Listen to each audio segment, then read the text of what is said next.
Welcome to the world of work. Devon, thank you for joining us today. No, absolute pleasure. Great to be here. Good to be back at your alma mater.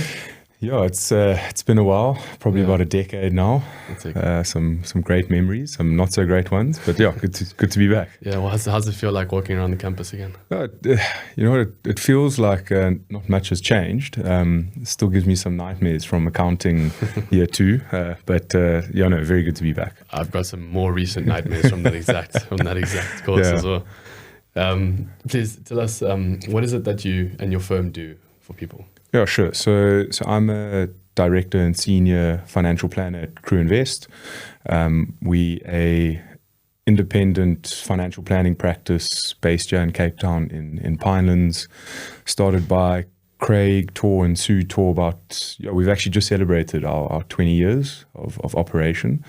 And basically we look after clients' financial planning, helping them achieve their dreams and goals, and obviously have a broader goal of educating the South African public on financial planning and literacy.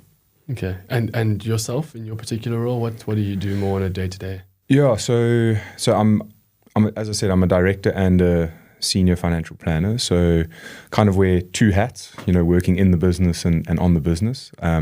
So my daily routine can change depending on what's in the diary, but I would say my focus is primarily seeing clients and looking after clients, which is what I love about what I do. Interacting with people, being around people on a regular basis. I'm not a big fan of being behind a laptop. So I would say that's like my typical day, whether I'm meeting them in the office or in their own personal home space. But then obviously on the business, I look after various portfolios, one of which is the compliance around the financial planning in the business and some of the finances as well. Okay. And I mean, chatting to you, you do seem like quite a friendly, outgoing gent. Thank you. I imagine throughout your life, you've been in many social circles, many different crowds. Yeah. Talk to me about your social life while you're still studying, and how did that help you or hinder you with your completing your BCom? Yeah, so I mean, I'm sure if there's students listening out there, I mean, you understand it's a great time of your life, probably the best and the one you always regret when that time is gone. We often talk about like work-life balance. And you kind of have to learn that at an early age when you're at varsity. But I'm of the opinion that this whole concept of work-life balance, it can't be a constant 50-50. There are times in your life where you need to be focused 100% on work. When coming up for exams, or work is just busy in general, like in our space, and you have to give your full focus to work. And sometimes you also need to look after yourself. We need to be able to switch off from that kind of work mode and look after number one, and recharge those social batteries. But myself personally, I was fortunate enough to be heavily involved in sport. So that was really my social circle, going through varsity. And it's a lot of lessons learned from that time and being in those circles that have stood me in good prep for the working world as well. Sure. Let's chat a bit then about your work-life balance and the sport that you mentioned, water polo. I know it's a very big part of your life. Yeah. Chat to us about that. Yeah. So I mean, I was at Sax just down the road. Played water polo for them, and currently still play for the Sax All Boys Water Polo Club, still involved coaching the Sax first team water polo side, and as of a couple of years ago was playing for the national water polo team. So I think in my instance it's less of a work-life balance, it's more of like a work water polo balance that I have to find. But it's a big part of who I am, and I don't regret being that busy. It does obviously burn the the candle at both ends sometimes. For sure. But through water polo, I've made great friends for life, connections as well. It's actually where I met Craig and Sue, the co-founders of Crue Invest. Crazy. Was through water polo. How did that come about? So I'd actually deferred my studies halfway through and went to Barcelona to go play water polo professionally. And on return, while I was studying, I was actually coaching at Saks already. And when I came back, obviously they had replaced me as the coach. And I met Craig and Sue one night after a winter league water polo fixture. Kind of got chatting. Craig was interested in what I was studying and what I was doing. And funnily enough, they were based in Pinelands and running what they called the Crue Sports Trust back then, which essentially was a program that was overseeing and managing all the water polo and swimming in Pinelands for all the schools in Pinelands. So Craig asked if I was interested in coming to kind of help them run that, and got involved there. Funnily enough, actually did the work for the Sports Trust out of the Crue Invest offices. And kind of never left. It's kind of like a running joke in the office that they just couldn't get rid of me. But no, when I got to the end of my studies, Craig asked, what are you interested in doing once you've finished and graduate and get your BCom? And to be completely honest, I wasn't actually sure. I knew I wanted to do something that was entrepreneurial. I loved business, but I was also super passionate about coaching. So I still wasn't really sure, and Craig offered me a chance to intern in my last few months while I was studying to see if it was something that I would enjoy, and fell in love with it. It was a great way to connect my passion for coaching, but also my passion for finance, which was financial planning. And it's literally a combination of the two. After I finished the internship and graduated, went straight into the business, did my postgrad in financial planning, my CFP board exam shortly thereafter, and I've been working as a financial planner ever since. Yeah. I think a lot of students might be able to resonate with that thing about not being sure of what you wanted to do. What advice could you say for them, for anyone else that were in the shoes that you were in at the time? So, I mean, looking back at that kind of journey that I followed, I would say the advice I would give someone is to not be afraid to put yourself outside of your comfort zone. Say yes to things, even if you aren't 100% sure, experience it. Often I find that youngsters nowadays, tend to avoid certain opportunities because of what they hear from someone else. And remember, most people who give you their opinion, they're coming from their own place of bias, and everyone's different. So the only way to truly know if you're going to enjoy something is to actually experience it. And if it's something that you're passionate about and you enjoy doing, forget about what the financial remuneration is going to look like.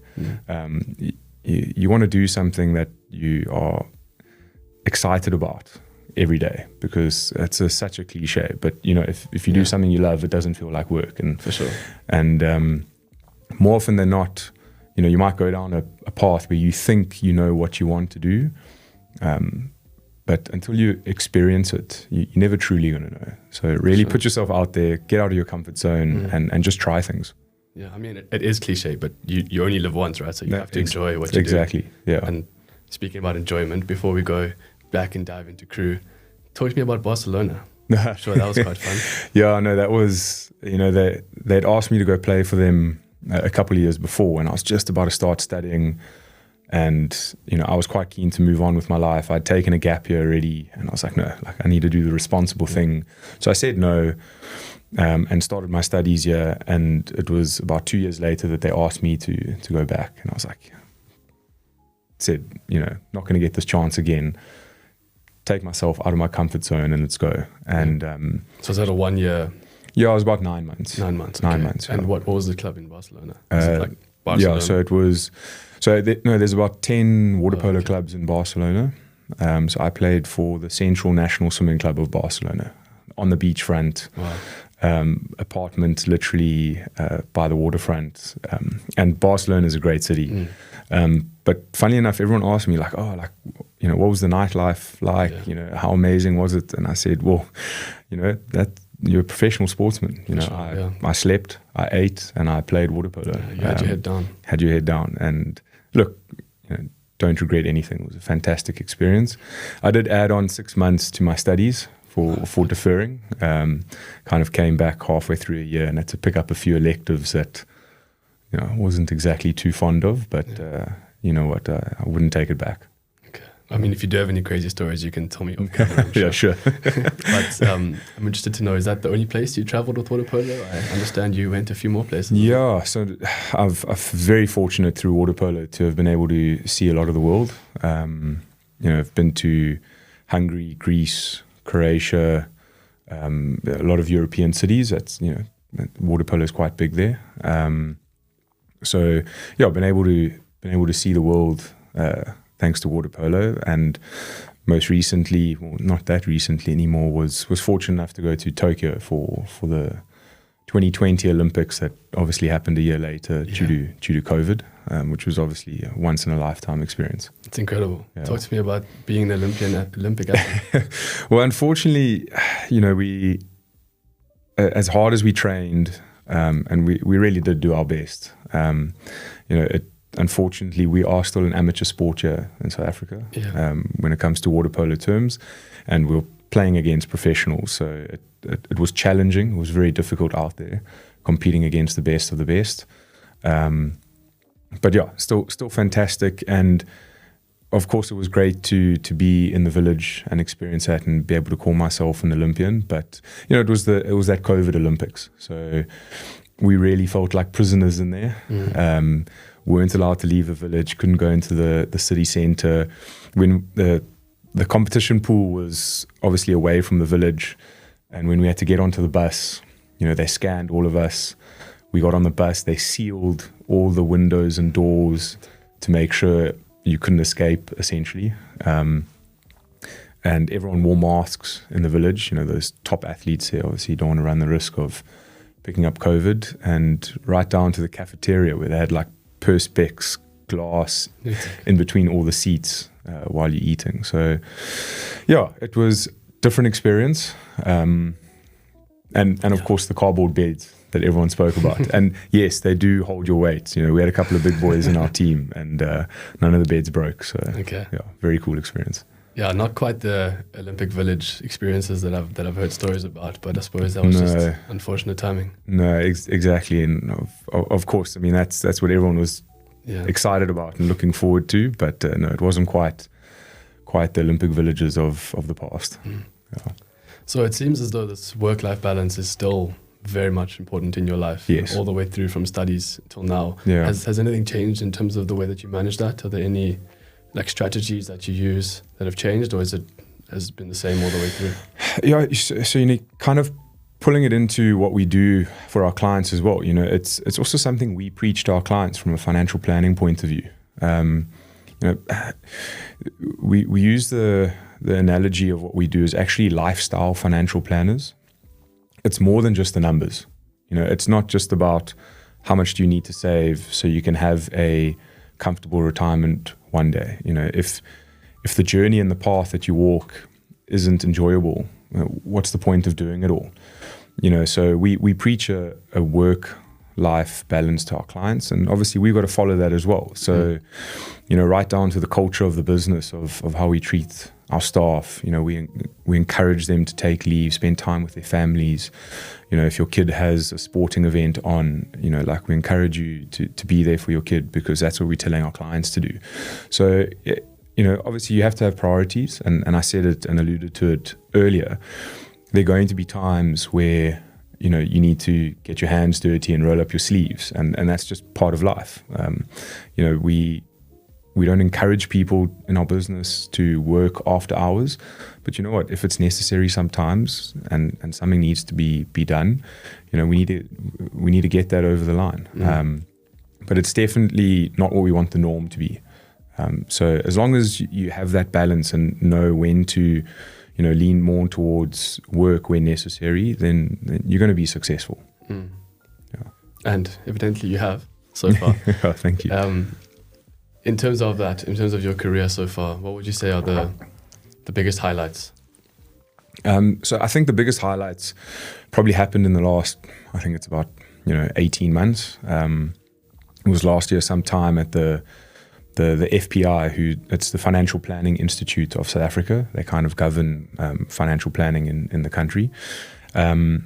We were fortunate enough to be awarded, well, maybe not fortunate, I think well deserved, to be awarded the FPI Approved Professional Practice of the Year. Is that a South African thing? Yeah, so it's South African. So to be an approved practice in South Africa, there's a whole bunch of criteria that you have to meet. So it's not just any financial planning practice that can wear the note of being an approved practice. And I think we are one of 18 in the country. Okay. And we were named the practice of the year. So that was obviously a great achievement for the company, and it makes me super proud to be a part of that business. And then on a more personal front, I decided to enter the Financial Planner of the Year competition this year. Okay. And didn't win it, but wasn't expecting to, but was, made it all the way to the top 5. So, wow. I'm super chuffed to have made it that far, and has just spurred me on to hopefully go and win it next year. Definitely, yeah. I mean, keep going for sure. Yeah, thanks. That's amazing. And the flip side of that, so those are your highlights. What about your biggest challenges so far in your career? Yeah. I would say probably I can maybe pinpoint two challenges that stand out for me. I think the first one is one that I experienced in the early years of being a financial planner. If you look at the typical career path of a financial planner, I would say normally it's someone who graduates with some sort of finance degree or background, typically go into a corporate where they work in one or another department, and then maybe move into a financial advisory space, in their mid to late 30s. I'm just speaking as an example, but after having experience of working in a corporate or a specific financial sector, and generally you would have a few years of life experience under your belt, so you can speak from that experience. Whereas my path, I went straight from varsity into a financial planning space, and as a 24-year-old, 23-year-old, advising clients who are a lot older than me already, and they've got a bond, they've got kids, sure. And you've got Barcelona. Exactly. So I would say that was probably my biggest challenge, was that this fear of, feeling like I wasn't adequate enough to advise, people who had problems that I hadn't personally experienced yet. And it took many years to get over that. You can have all the qualifications in the world and have passed your board exams, but there's something to speak of, from an experience point of view that gives you that confidence. And I hadn't quite earned that yet. So that was tough. But luckily enough, the business that I'm in, Crue Invest, we have a great support system and a way of going about things. So I never felt like I was alone in those challenges. We were always supported by the senior staff around us, Craig, Sue in particular. So yeah, as scary as it was sometimes, got through it and felt supported. So that was great. And then I would say probably the next biggest challenge, if I look at my role now as a director in the business, it's that of, we call it wearing different hats. And the students listening out there today might experience that one day, where, especially in an entrepreneurial space where you're running your own business or you're in a senior leadership position, you've got to wear different hats sometimes. As much as you want to be everyone's friend and be liked in the office space, when you're in those kind of roles, you have to be able to put on your leadership hat sometimes. And it's making those hard decisions where you're not going to be liked afterwards. And that's probably one of the biggest challenges I'm experiencing I would say now at the moment. Yeah, even to this day. Yeah. Can you speak to your clientele basis at Crue? Yeah, certainly. It's such an interesting topic, this whole, what is your ideal client, as a financial advisor or financial planning practice. We've had this conversation so many times as a business. And we keep coming back to the same thing. And that's that, we don't want to close ourselves off to anyone as a client. We want to be a practice that helps anyone and everyone, regardless of what their financial situation looks like. So we obviously write a lot on MoneyWeb, and we are quite out there. So we do get a lot of like queries, people emailing in or phoning in and asking questions. And, obviously the questions range from, something as simple as, I've had a family member pass away and this is what the will says, like, what do we do? What are our options?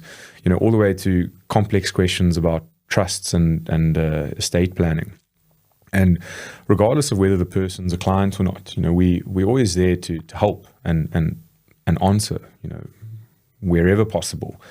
And we've structured the business in a way where, we want to be geared to help, every type of client. It's not just the millionaires out there. Yeah, exactly. Everyday students can come to you as well. Exactly. I understand why certain practices, have these so-called minimums. We call it that in terms of, you have to have a certain amount of money, to invest with us before we take you on as a client. Because at the end of the day, there are only a finite amount of hours in your working day. And, you want to make sure that you are able to service your clients properly. And if you have too many clients, it's almost impossible to do that. So I do understand why some practices have those limits in place. But what we've done at Crue is, we've purposely brought on, younger certified financial planners, where they will be able to relate to your younger professionals easier than some of the older people in our business. I won't mention any names. So that when we have these young professionals who want to do the right thing, they want to engage with a financial planning practice, and they're struggling to find a practice that will take them on because they don't have, a whole bunch of cash to invest, or they can't afford to pay the monthly retainer that certain practices charge. We at Crue were able to say, well, you know what, we want to help you. You want to do the right thing. So we're going to put you with a certified financial planner, but, they're just younger. And, we find that because you can relate to your advisor because they're a similar age, actually it's a good relationship. So we've really geared the business to take on everyone from someone who's just starting out, to your typical, clients who are about to retire or who have retired already. But we have this saying at Crue where actually our ideal client is someone who values the advice we give them. And I know that seems weird because, okay, well, surely if you have a client and you're the advisor, they're going to value your advice. And unfortunately, that's not always the case. With so much information out there, people are often second guessing, what we say as advisors sometimes and questioning the advice. But it's like going to your doctor and you say, I've got a cold, and he says, oh, well, take these pills. It's like you saying, oh no, well, I researched, this ingredient in this pill actually causes X side effect. So no, I don't think I should take this. I'm going to take something else. That's kind of what I'm alluding to. Yeah. So our ideal client is actually just anyone who's going to value the advice and who wants to work with us and who wants to engage with us, because we find that, and that kind of moves more towards like what our value proposition is. We aren't able to impart value if you don't engage with us, because we find that the clients who engage with us, it's something that people often say when they finish like a meeting with us. It's like, thank you for the meeting. I just feel so much better now. And that's when we know we've got the right client and we've done our job, is that sense of helping our clients feel better about their finances. And just the fact that they know that they can pick up the phone at any time and phone us, and that we're there for them, and that we're not going to send them an invoice just for emailing them or answering the phone. Because unfortunately, when you do that, that encourages the wrong behavior. If someone's fearful of getting a big invoice for just asking a question, what is the normal human going to do? They're going to avoid that, asking that question, and sometimes that's too late then, and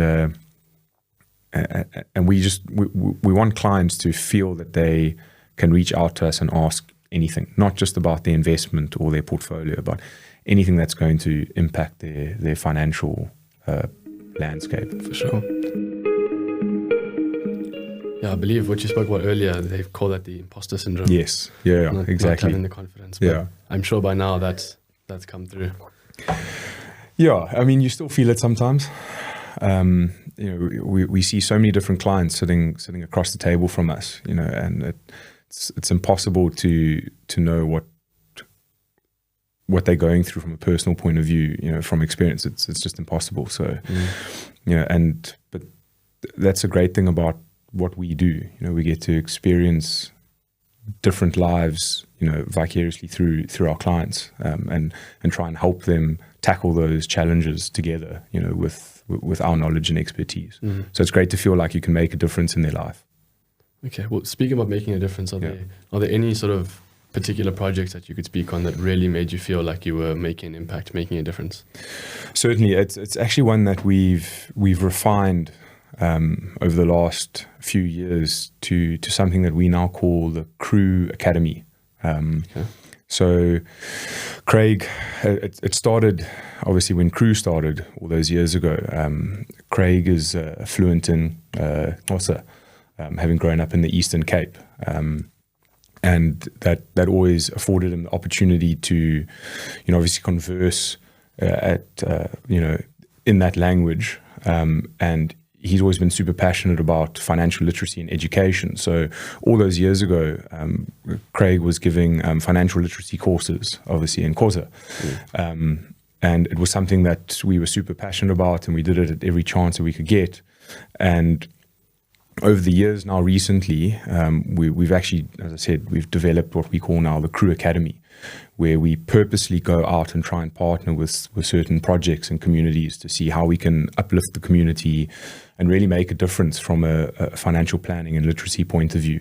Recently, we were out in Langa, in one of the community centers there, spending the day there with them, just, helping them with basic financial literacy education to help them, because, the struggles that they have, unfortunately are ones that not all of us experience. And just with a bit of education and guidance and knowledge that there are people out there that want to help and support, and they can reach out to them, it can make a huge difference in their lives. Sure.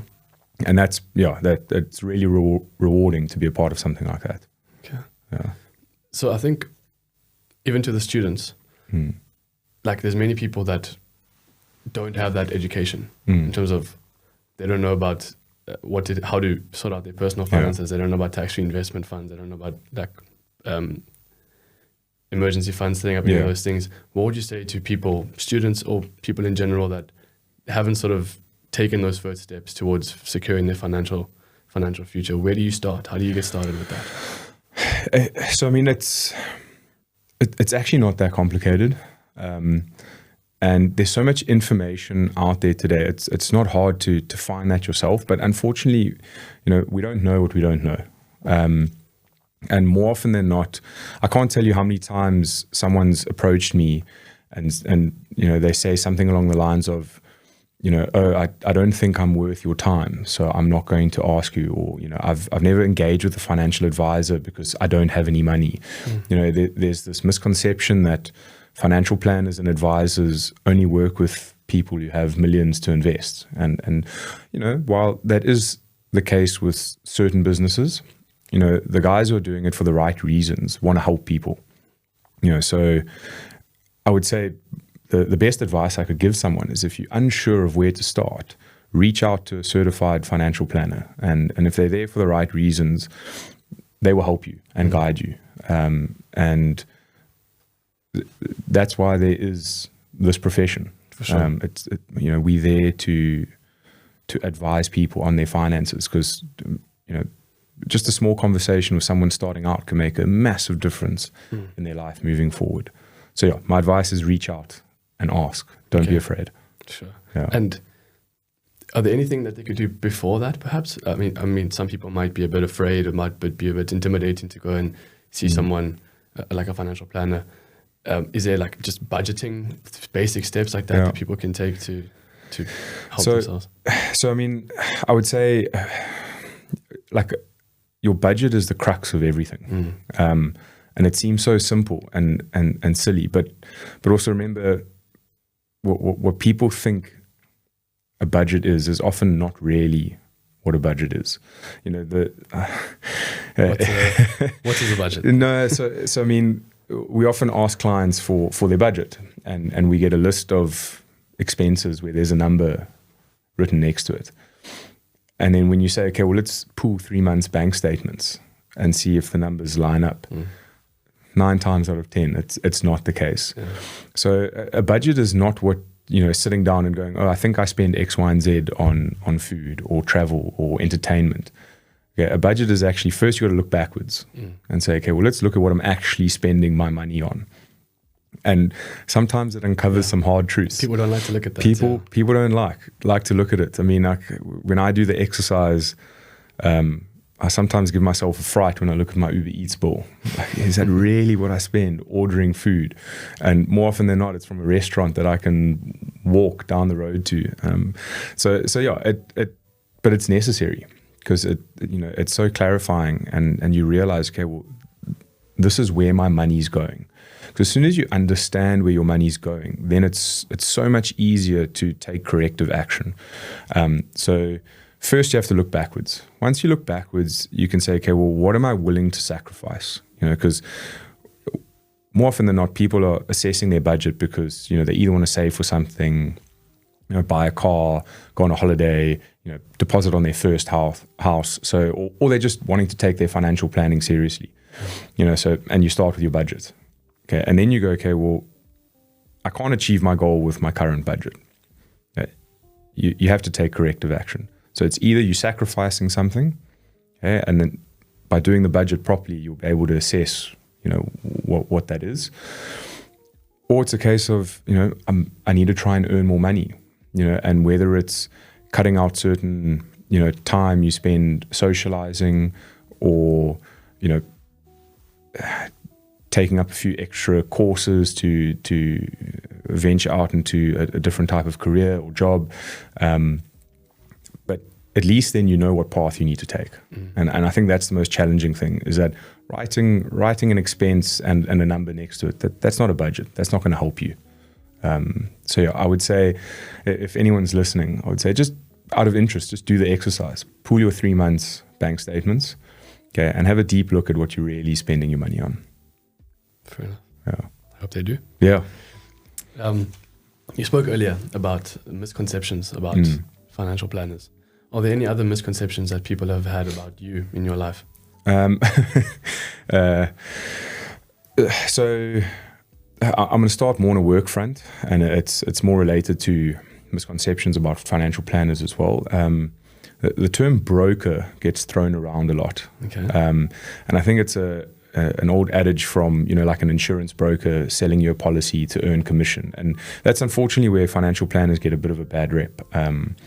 Because if I go back, obviously I wasn't in the industry back then, but 15, 20 years ago, unfortunately that's all there really was. Your service providers, certain service providers weren't around back then. So the only options that these so-called advisors or brokers had was to sell a policy. And the model was just structured in a way that in order for them to earn money, they had to keep selling. And I think that's where advisors get a bad rep today, is that they think, people think that, my advisor is just there to sell me something just so they can earn commission. But the industry is changing. And your CFP, your certified financial planners, if you're working with one of those, you can sleep comfortably at night knowing that that's not what they're there to do. They're there to look after you as a client first and foremost and have your best interests at heart. And you're not going to be sold something you don't need. And then a misconception about myself, I think if someone doesn't know me and just looking at me, I think I come across as quite a serious, unapproachable person. Often, I just met you today. And I beg to differ. Or maybe I'm speaking on behalf of my kids that I coach. Okay. When they come into the polo team for a first time, I can see the fear in their eyes sometimes. Just tall, imposing. Yes, yeah, exactly. And that's not me at all. I like to think I'm very approachable and open and easygoing, and it's what helped me in my career as well. Because you kind of have to be a people's person to do what I do. All right.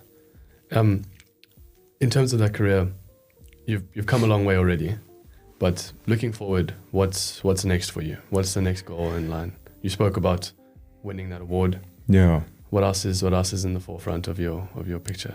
It's tough. I mean, you sent me this question before the podcast, and I actually left it and came back to it. And I to be honest, I still couldn't find a definitive answer. There are obviously certain things that I'd like to achieve from an academic point of view, although I have no intention of taking any more.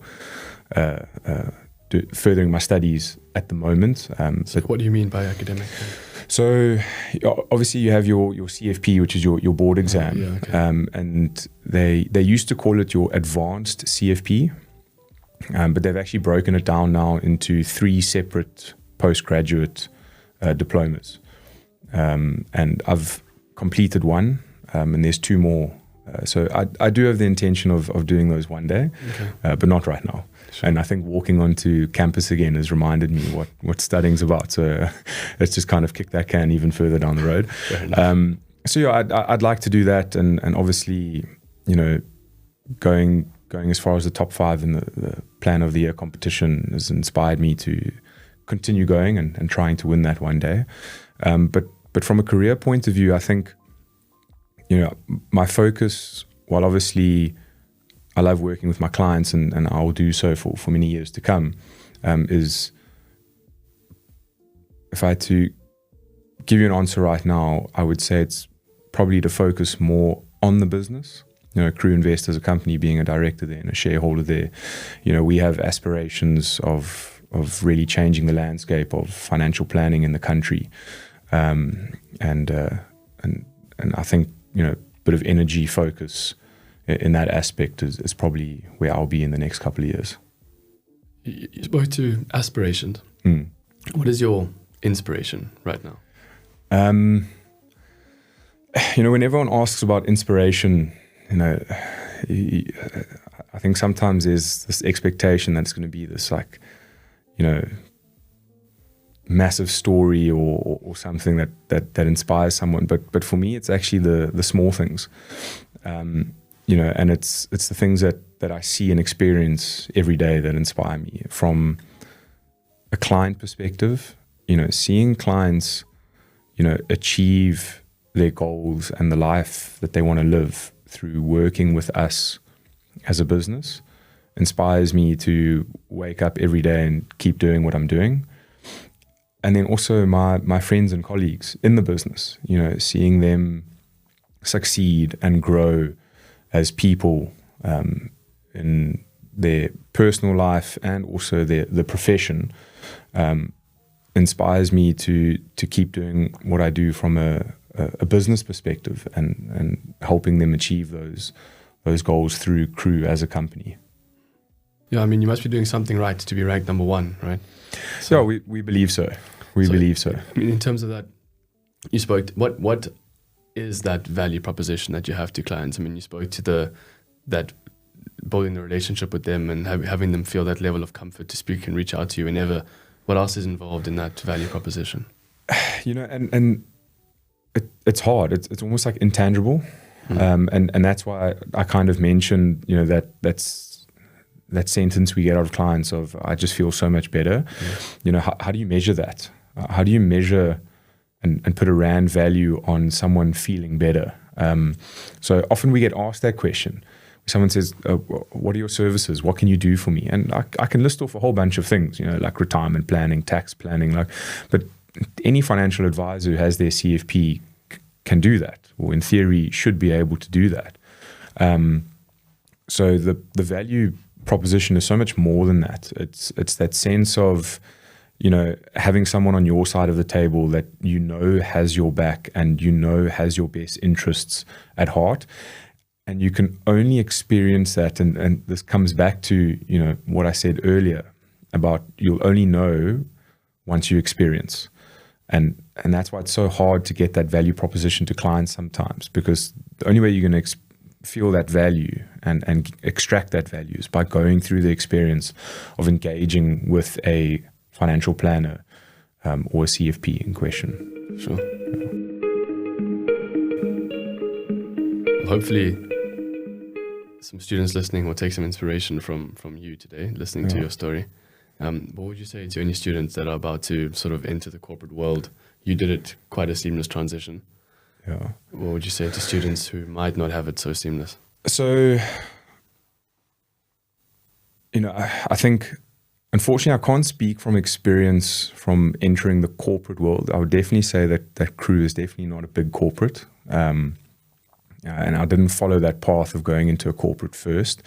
But I can definitely speak from experience of, you know, working with young graduates as clients and having them as friends, and obviously, you know, interviewing young graduates, you know, obviously looking for a career, and that I think the advice I can give them is the fact that someone says, "Oh, it isn't that simple," you know, it's actually a lie. You know, it really is that simple. And I know that's quite general, but it speaks to a lot of things. If you want to achieve something and it's challenging and it's tough, and it seems like it's almost impossible, it is simple. You've got to set your mind to it, and every decision you make has got to be in the accomplishment of that goal. It's not hard to make that choice if that's really what you want to do. You know, don't let the naysayers tell you that, oh, it's hard and difficult and it's not that easy and it's not that simple. But it actually is. Just dedicate your choices that you make to achieving your goals. Yeah, I think there's a misconception between simple and easy. Yeah. You know, like something can be difficult, but it can still be simple. Yeah, exactly. The route can be simple, Yeah. but you have to put the work in to achieve what you need to achieve. It's not complex. Yeah. It's just difficult. Exactly. Is that fair? Yeah. No, you hit the nail on the head. It's, you know, making a choice. That's the easy part. So decide what you want to do, and that needs to, you know, lay the path towards your goal and your destination. So in terms of making that choice, back into your own life, you spoke about when you made the transition into Crue and how you got into the business, but is this what you knew you always wanted to do? I mean, when you were 12 years old, what did 12-year-old Devon want to become one day? No, it wasn't, funnily enough. If I go back to when I was 12, I hadn't quite entered like my sporting mode, if I want to call it that. Okay. And actually my passion at the time was actually music. So I played trombone and euphonium. Euphonium, yes, yeah. It's like just be uneducated here, but I don't even know what that is. It's like a small version of a tuba. Okay. Yeah, so it's a little bit smaller than a tuba. So I played trombone and euphonium, and I was at Sax Junior, and the high school jazz band didn't have any trombone players. So when the high school went to the Grahamstown Jazz Festival, they asked me to go along with them. I was fairly decent at music, and I experienced this Grahamstown Jazz Festival as, I think I was 11 or 12 years old, somewhere around there. It's quite early to go to G-Fest. Yeah, exactly. Look, I don't think I experienced it in that way, but sure. No, like after that, I was like, this is what I want to do. Like I loved music, right up until I think I was even like 15, 16 in high school. I still actually had aspirations of potentially studying music at UCT. One of my good friends, he was a trombonist as well. He actually went on to come to UCT and study music. And we always spoke about, we'll go study music at UCT and we'll start a band together afterwards and we'll travel the world playing our trombones. I know that sounds so cheesy, but that's actually, that's where my aspirations lay a couple of, all those years ago. What happened to that? Well, my choice was kind of actually made up for me. It was during a rugby match. I took contact to the mouth, split my whole inside of my lip open. Wow. I had keloid scarring. Actually couldn't play my trombone anymore properly. So even after the recovery, after the surgery? Yeah, I struggled to play. I lost 3 octaves. I had no range. I had to get a surgeon's letter because I couldn't do my practical exam for music. But yeah, look, as I said, and unfortunately sometimes, you can't control what happens, and everything happens for a reason, I believe, and still don't have any regrets. I do miss playing music though, so maybe one day I'll pick up the trombone again.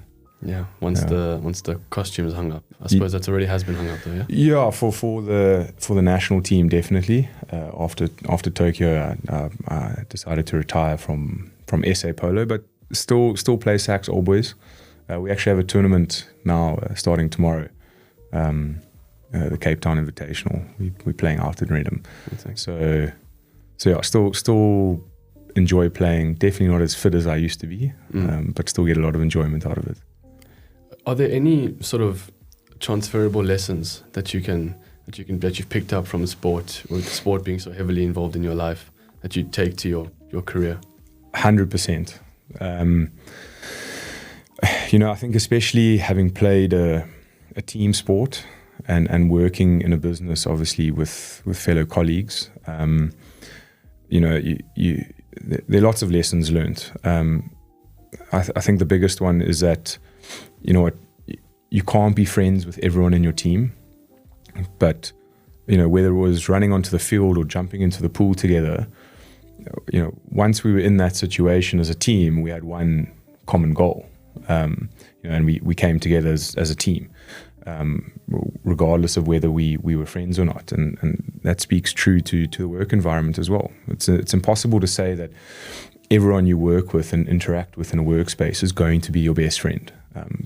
But it doesn't mean that you can't have a commonality of wanting to work in a professional environment and get along well enough to keep that professional environment and do what's in the best interest of the business. And then I would say probably the biggest lesson I learned from sport that I try and bring into any kind of professional or work environment, and that comes from the more successful teams that I've played with or coached. And it's difficult, especially as the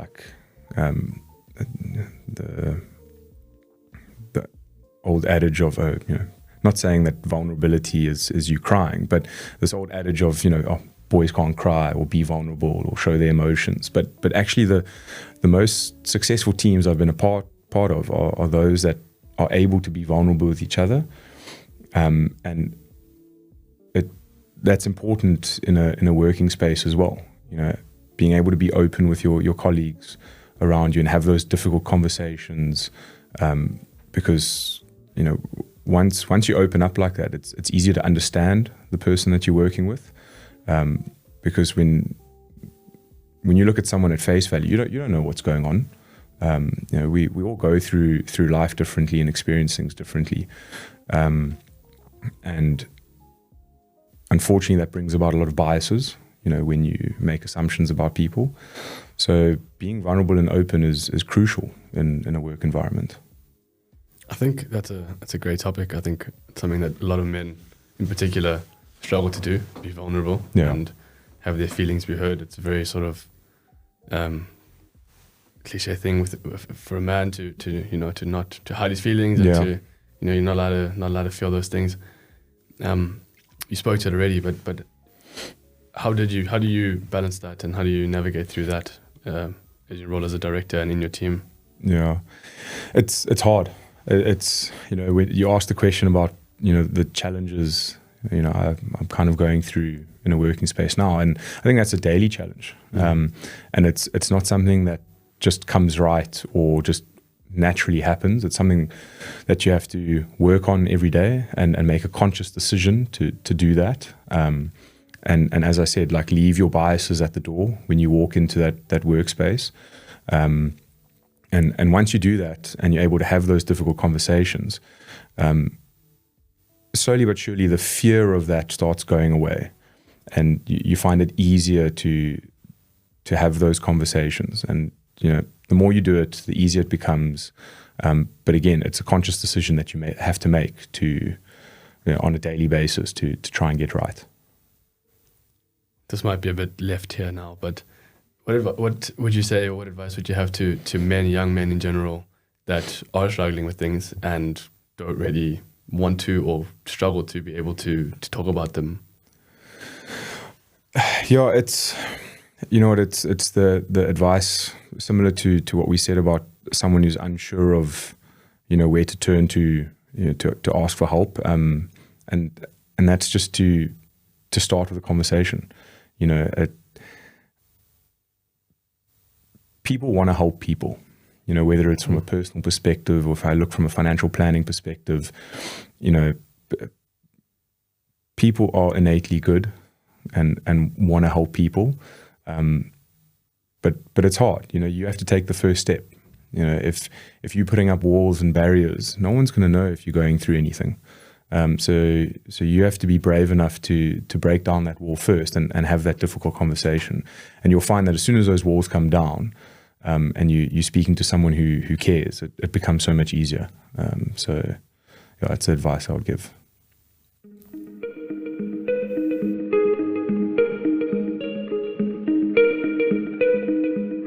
And so if there are students or people out there that do want to get involved, do want to sort of reach out or learn more about your company, what avenues are there for that? Yeah, there are lots. I mean, obviously, we still have a landline. I know that those are dying out, but we do still have a landline. You can find all our details on our website, crue.co.za, and it's Crue spelled CRUE, not CREU. Quick history to that name. So Craig and Sue started the business 20 years ago. So CR for Craig and UE for Sue. Wow, okay. So they kind of just lumped them together. So yeah, crue.co.za. You can find all our info on the website. We have an Instagram page as well. We on LinkedIn. And actually, funnily enough, we've started our YouTube channel as well.